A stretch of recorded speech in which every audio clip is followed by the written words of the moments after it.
red brick and balanced as the other major buildings, but with a large cupola and a bell and a clock and Latin over the doorway, the First Academy building.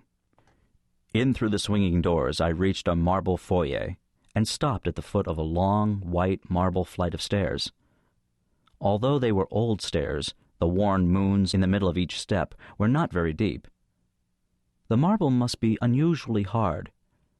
That seemed very likely, only too likely, although with all my thought about these stairs, this exceptional hardness had not occurred to me. It was surprising that I had overlooked that crucial fact. There was nothing else to notice.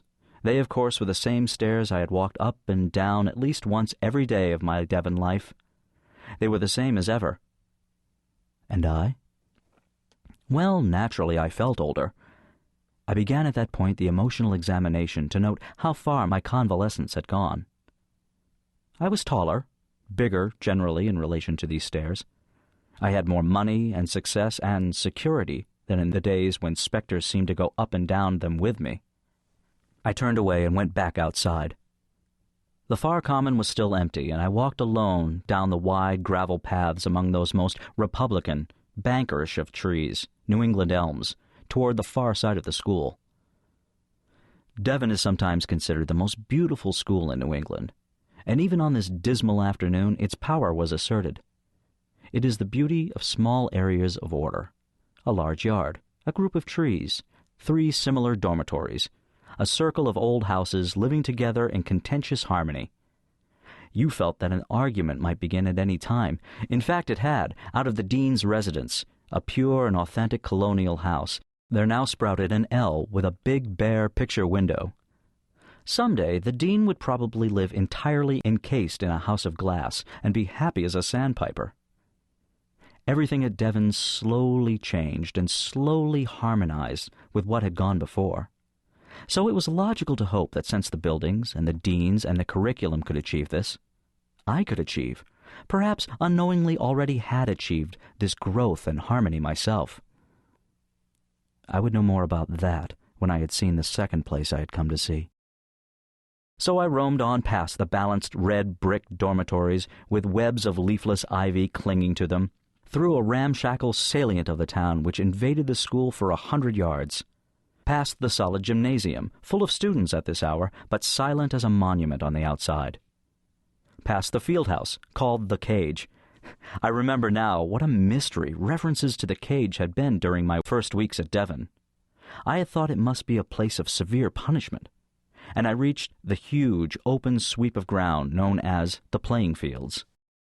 Devon was both scholarly and very athletic, so the playing fields were vast and, except at such a time of year, constantly in use.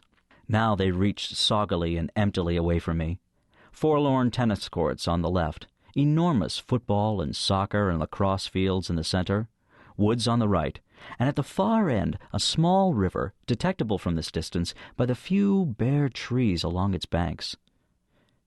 It was such a gray and misty day that I could not see the other side of the river, where there was a small stadium. I started the long trudge across the fields, and had gone some distance before I paid any attention to the soft and muddy ground, which was dooming my city shoes. I didn't stop. Near the center of the fields there were thin lakes of muddy water, which I had to make my way around, my unrecognizable shoes making obscene noises as I lifted them out of the mire. With nothing to block it, the wind flung wet gusts at me. At any other time, I would have felt like a fool slogging through mud and rain, only to look at a tree. A little fog hung over the river, so that as I neared it, I felt myself becoming isolated from everything except the river and a few trees beside it. The wind was blowing more steadily here, and I was beginning to feel cold. I never wore a hat and had forgotten my gloves. There were several trees bleakly reaching into the fog. Any one of them might have been the one I was looking for. Unbelievable that there were other trees which looked like it here. It had loomed in my memory as a huge, lone spike dominating the riverbank, forbidding as an artillery piece, high as the beanstalk. Yet here was a scattered grove of trees, none of them of any particular grandeur. Moving through the soaked, coarse grass, I began to examine each one closely, and